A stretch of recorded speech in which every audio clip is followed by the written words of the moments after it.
हाय, hello, नमस्कार. मी शुभांगी तुमचं स्वागत करते पुन्हा एकदा आपल्या मराठी यूट्यूब चॅनलवरती. तर जवळजवळ 1 महिन्यानंतर व्हिडिओ येत आहे.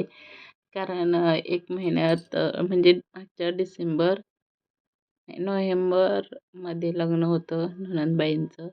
मग तिकडून जाऊन आल्यानंतर मग घरातला पसारा वगैरे नंतर कोण ना कोणतरी येणं-जाणं वगैरे चालूच होतं आणि असंही खूप कंटाळा यायचं व्हिडिओ करायला घ्यायचं म्हटलं की.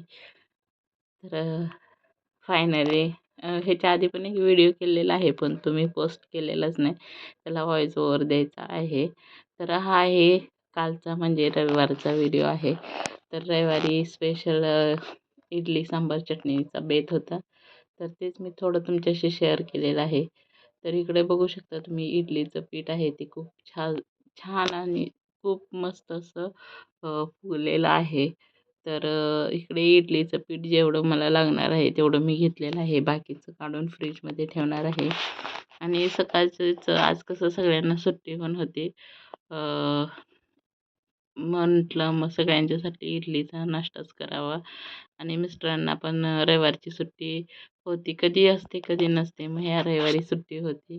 अ, असंही पुण्यावरून आल्यानंतर त्यांना सुट्टी नव्हतीच. तर ह्या रविवारी सुट्टी होती. सगळीच घरात होते.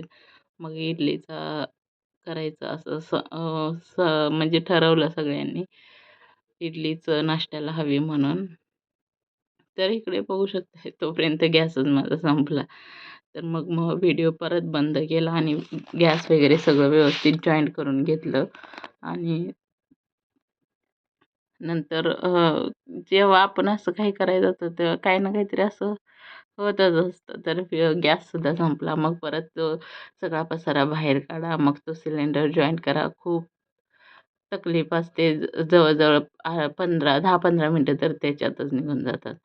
तर इकडे मी पाणी गरम करत ठेवलेलं आहे अंघोळीसाठी मुलींची अंघोळी बाकी होत्या. आमची अंघोळ झालेली होती आणि इकडे रविवार म्हटला की दोघींचे केस वगैरे धुवायचे असते त्यामुळे पाणी जास्त लागतं. तर इकडे मी आता इडलीचा कुकर ठेवलेला आहे पाणी लिंबू टाकून गरम करत आणि इकडे सांबार बनवायचं आहे म्हणून तुरीची डाळ आहे ती कुकरला लावणार आहे.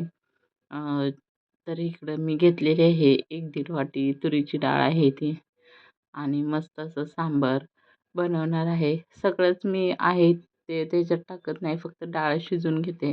नाहीतर मग परत बाकीच्या ज्या भाज्या असतात ते खूप असं शिजल्या जातात आणि म्हणून फक्त डाळ शिजवून घेणार आहे. तर तिकडे कुकर लावलेला आहे. पाणीसुद्धा गरम करत ठेवलेलं आहे. तर इकडे इडली हे आहेत ते मी त्याचंसुद्धा कुकर लावून घेते. आणि जरासं इडलीचं पीठ आहे ते माझं पातळच झालं होतं. कारण फुगत होत्या इडल्या पण एवढ्या नव्हत्या. पण त्यात माझ्या मते पाणी जास्त झालेलं होतं आणि पातळ थोडं झालेलं होतं. तर इकडे इडलीचा कुकर वगैरे मी लावून घेते आणि तोपर्यंत सांबार बनवण्यासाठी सगळ्या भाज्या आहेत त्या चिरून घेते. भाज्या म्हणजे काय फक्त भोपळा आणि शेवग्याची शेंग, टोमॅटो हेच टाकणार. बाकीचं कोण वांगं वगैरे नाही टाकणार कारण कोण खातच नाही. आणि तुरीची डाळ मस्तपैकी अशी छान झालं होतं सांबार मस्त टेस्टी पण झालं होतं. तर इकडं 2 शेंगा आणलेल्या, 1 शेंगच टाकलेली आहे, 1 शेंग तशीच ठेवली. पोरी काही शेंग वगैरे खात नाहीत. फक्त त्यातला रस्सा वगैरेच ते खात असतात. हे भोपळा वगैरे सुद्धा त्या काही खात नाहीत. मग आम्ही दोघंच किती खाणार म्हणून एकच शेंग आणि थोडा भोपळा होता त्याच्यातला सुद्धा अर्धा कट करून घेतलेला. तर अशा पद्धतीनं आजचा बेत होता तो इडली, सांबार, चटणीचा. तर सकाळी उठल्यानंतर ह्याच्यातच आणि नाश्ता करण्यातच असं काही स्पेशल संडेचं करायचं म्हटलं ना, तर जवळ-जवळ अर्धा दिवस म्हटलात तरी चालेल. 12-1 वाजतात ह्याच्यातच. कारण लेट उठणं असतं सगळ्यांना सुट्टी वगैरे असते म्हटल्यानंतर. तर इकडे भोपळा आहे तो मी चिरून घेतलेला आहे. त्याची जो वरची साल आहे ती काढलेली आहे आणि भोपळा मी थोडा घेतलेला आहे. शेवग्याची शेंग, टोमॅटो हे आहे ते आधी मी शिजवून घेणार आहे कांदा वगैरे टाकून. ह्या भाज्या आधी मी शिजवून घेणार आणि नंतर जी डाळ आहे ती शिजलेली घोटून चांगली ती टाकणार आणि नंतर सगळे मसाले वगैरे आणि चिंच गुळाचं पाणी वगैरे खूप छान टेस्टी झाली होती सांबार आहे ते. तर इकडे कांदासुद्धा चिरून घेते बारीक. फोडणीला मी कांदा, कढीपत्ता, मोहरी, नंतर मेथी दाणे आणि थोडेसे उडदाचे दाणे आहेत ते टाकून घेते. तर इकडे भाज्या आहेत त्या धुवून स्वच्छ ठेवते. तोपर्यंत इकडे कुकर झालेले आहेत दोन्हीसुद्धा, म्हणजे डाळीचं सुद्धा आणि इडलीचं सुद्धा. तर खूप दिवसानंतर मी व्हिडिओ आहे तो बनवायला घेतलेला आहे. असंही व्हिडिओ बनवायला असं पहिल्यासारखं हेच होत नव्हतं, कारण कंटाळाच यायचा व्हिडिओ बनवायचा म्हटला तरी आणि व्हॉईस ओव्हर द्यायचं म्हटलं तरी. तर काही काही तयारी आहे ती मी आदल्या दिवशी रात्रीच करून ठेवलेलं, म्हणजे जसं की इडलीचा कुकर आहे तो वरती असतो कपाटावरती, तोच काढून मी रात्रीच घासून धुवून निथळून ठेवलेला. खोबरं म्हणजे जसं नारळ होते घरात, तर रात्रीच मी मिस्टरांच्याकडून फोडून घेतलेले त्याचे ते हे कवट वगैरे काढून घेतले होते, आणि म्हणजे सकाळी खूप काही गडबड होणार नाही म्हणून. तर इकडं चटणीसुद्धा बनवून घेतलेली आहे. त्याच्यात मस्त जे काही चटणीसाठी लागतात ते तर तुम्हाला माहितीच असणार आहे, कारण सगळेच आजकाल यूट्यूबवर बघून वगैरे सगळं काही शिकलेले आहेत. तर चटणीसुद्धा आहे ती खोबऱ्याची बनवून घेतलेली आहे. तर आता इकडे कुकरसुद्धा झालेला आहे, तर तो मी थंड करायला ठेवते, आणि सांबार आहे त्याला मग मी फोडणी देऊन घेते. तर घरात आमच्या सगळ्यांनाच म्हणजे आर्याला सोडून सगळ्यांना सांबार वगैरे आवडतं. आर्या अशी एक व्यक्ती आहे आमच्या घरात, की तिला सगळ्यांना आवडतं पण तिला एक गोष्ट आवडत नाही. मग तिच्यासाठी परत आणि मला डबल करावं लागतं. जसं की चटणी मी तिच्यासाठी केली, कारण पोहेसुद्धा ती कधी-कधी खात नाही. मग आम्हाला त्यासाठी दुसरं काही, मग तिला पोहे आवडत नाहीत. मग तिच्यासाठी मला दुसरं फ्रुट्स वगैरे काय असेल तर ते कट करून वगैरे दूध वगैरे असं करून द्यावं लागतं. मग आमच्या तिघांच्यासाठी फ्रुट्स सॉरी पोहे असतात. मग तिला फरसाण असेल तर मग पोहे खाते, ते पण खूप थोडे खाते. पोटभरीचं काही खातच नाही ती, असंही. मग तिच्यासाठी पण मला वेगळंच करावं लागतं. तर इकडे सांबार होतं म्हटल्यानंतर चटणी केली नसती तरी चाललं असतं असंही. कारण मिस्टरांना, दिशाला, माझ्या मोठ्या मुलगीला वगैरे पण आवडतं. पण ती म्हटली मला पाहिजे आहे की चटणी. ती सांबार तिने एकही चमचा खाऊन बघितला नाही. तर इकडे सांबार आहे त्याला मी फोडणी देते. पहिल्यांदा तेल ओतलं, त्याच्यात अ, मेथी दाणे, मेथी दाणे नव्हते माझ्याकडे, मेथी पावडर केलेली होती तर ती थोडीशी टाकली. नंतर थोडंसं मोहरी, कढीपत्ता, कांदा वगैरे टाकून नंतर त्या भाज्या आहेत त्या मग टाकून घेतल्या. तर इकडं मी चिंचसुद्धा बाहेर काढून घेतलेली आहे, कारण चिंचेचे पाणीसुद्धा त्याच्यात म्हणजे टाकायचं आहे म्हणून. तर चिंचसुद्धा भिजत घालणार होती मी. तर इकडे सगळ्या भाज्या मी टाकून घेतलेल्या आहेत. छान अशा तेलामध्ये अशा थोड्या परतवून घेतलं, आणि नंतर मग त्याच्यात आवश्यकतेनुसार तुम्हाला जेवढं हवं तेवढं तुम्ही पाणी वगैरे ओतू शकता. तर थोडंसं मीठसुद्धा टाकून घेतलेलं आहे, जेणेकरून भाज्या पटकन शिजतील आणि मऊ होतील. तर आता मी हे झाकून ठेवते थोड्या वेळासाठी. नंतर एकदा हलवून घेणार, आणि नंतर त्याच्यात मग मी थोडं पाणी ओतून घेणार आहे, आणि नंतर थोड्या वेळासाठी आणि एक 4-5 5-10 मिनिटासाठी ते झाकून ठेवते.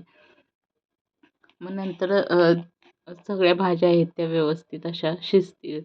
बटाटा वगैरे सॉरी बटाटा नाही, भोपळा शिजायला खूप वेळ लागत नाही, पण शेंगेसाठी थोडासा वेळ लागतो. तोपर्यंत इकडं दुसरा कुकरसुद्धा लावून घेते मी. तर इकडे जोपर्यंत भाजी वाफेवर शिजते तोपर्यंत पहिला कुकरमधल्या इडल्या काढल्या आणि दुसरा कुकरसुद्धा लावून घेतला. कारण एकदा सगळी अंघोळ करून पटकन आलीत की सगळ्यांना पटपट खायचं असतं. तर इकडं मी चेक करून बघते की शेंगा वगैरे शिजलेल्या आहेत का. तर इकडे आता सगळं कुकर लावलेलं आहे परत, आणि अंघोळीसाठी पाणी, दिशाचं डोकं धुवायचं होतं म्हटल्यावर डबल डबल पाणी वगैरे लागतंच. तर ते सुद्धा पाणी गरम करत ठेवत आहे, आणि आता इकडे जी भाजी आहे म्हणजे सांबार आहे त्याला फोडणी दिलेली आहे, ती सुद्धा भाजी शिजलेली आहे. तर इकडे डाळ आहे ती सुद्धा शिजलेली आहे, ती सुद्धा अशी छान अशी घोटून घेतली आणि मग त्याच्यात ओतून घेतले. तर पुण्यावरनं आल्यापासून थोडी तब्येत पण बरी नव्हती, कारण इकडचं तिकडचं पाणी वगैरे, त्यामुळे सर्दी, खोकला, ताप हे चालूच होतं. तर खूप सारा आराम पण केला, खूप कामं पण होती ती पण आवरून घेतली. तरी काही काही कामं राहिलेली आहेत, जसे की तिकडून आणलेली कपडे वगैरे आहेत. पण मी ती अशी व्यवस्थित, दोन्ही कपाट आहेत तर ती व्यवस्थित लावून घ्यायची आहेत. नंतर मुलींच्या एक्झाम होत्या, त्यामुळे तरी मोबाईल मला भेटतच नव्हता. मग दोघींचा अभ्यास वगैरे, मग त्यांचं सगळं नियोजन म्हणजे जरासं स्कूल नेहमी चालू असलं की कसं दोघी तिघंही पटकन जातात, म्हणजे ते कामावर जातात, ह्या दोघी स्कूलला जातात. मग तिथून पुढं आपलं आपलं करता येतं. पण एक्झामचं टायमिंग दोघींचंही डिफरंट असल्यामुळं मग तेवढा टाईम भेटत नव्हता. मग दोघींचा अभ्यास वगैरे, नंतर इकडं-तिकडं, त्यामुळे 1 महिना माझा असाच गेला. तर इकडे मग चिंच आहे ती मी भिजवून घेतलेली आहे. तिचं पाणी आहे ते सुद्धा ओतून घेतलं त्याच्यात. तर अशा प्रकारे सांबार आहे ते मी बनवलेलं आहे. आणि आता कसं इकडे ऊन पडते ना सकाळचं सगळं, त्यामुळे जरासं व्हिडिओ असं तुम्हाला परफेक्ट दिसतोय की नाही काय माहीत नाही, मला समजत नाही. पण ऊन पडते त्यामुळे माझा फोकस आहे तो व्यवस्थित कॅमेरा करत नाही आहे, असं मला वाटतं. तर थोड्याफार इथे इडल्या वगैरे बनवून झालेल्या आहेत सगळं. चटणीसुद्धा झालेली आहे. दुसरा कुकरसुद्धा इडलीचा झालेला आहे आणि मस्त सांबारसुद्धा झालेला आहे. तर आता इकडे मी जी खोबऱ्याची चटणी आहे ती यासाठी मी फोडणी तयार करत आहे. तर त्याच्यातसुद्धा काही जास्त नाही, फक्त कढीपत्ता, मोहरी वगैरेच टाकून घेणार आणि तीच फोडणी अ, ह्याच्यासाठी खोबऱ्याच्या चटणीसाठी करते. तर इकडे मी मोहरी वगैरे टाकून घेतलेली आहे. तर अजूनसुद्धा तसं म्हणायला गेलं तर सर्दी थोडीफार आहे, म्हणजे अजून घसा वगैरे व्यवस्थित नाही आहे. तर इकडचं-तिकडचं पाणी खूप झालं. कारण माझ्या नंदेचं लग्न झालं त्याच्या आधीच आम्ही 8 दिवस गेलो होतो. मग त्याच्यानंतर 8 दिवस राहिलो आम्ही. मग तिच्या सासरी, नंदेच्या सासरीसुद्धा मी पाठ राखीन म्हणून 1 दिवसासाठी गेली होती. मग तिकडून इकडं घरी आल्यानंतर मग घर सगळं सगळं व्यवस्थित आवरावर नंतर मग माझ्या दुसऱ्या नणंदबाई आल्या, नंतर बहीण वगैरे एक आली. त्याच्यातच दिवस गेले. तर इकडे सगळा नाश्ता तयार झाला आहे अशा प्रकारे. तर आजचा व्हिडिओ आहे तो मी थोडासाच तुमच्याशी शेअर केलेला आहे. तर कसा वाटला नक्की कमेंट करून सांगा आणि आवडल्यास नक्कीच चॅनेलला लाईक करा, कमेंट करा आणि सबस्क्राईब करा. आणि व्हिडिओ बघितल्याबद्दल धन्यवाद. तर इकडे संडेचा हा अशा प्रकारे जो काही नाश्ता आहे तो तयार झालेला आहे. या सर्वांनी खायला. तर अशा प्रकारे मी चटणी आणि सांबार आहे ते बनवलेलं आहे. पूर्ण डिटेल असं मला वाटते तुमच्याशी शेअर झालं नसेल, तरी पण बघा आणि आवडल्यास नक्कीच कमेंट करा, लाईक करा आणि सबस्क्राईब करा. थँक्यू. धन्यवाद.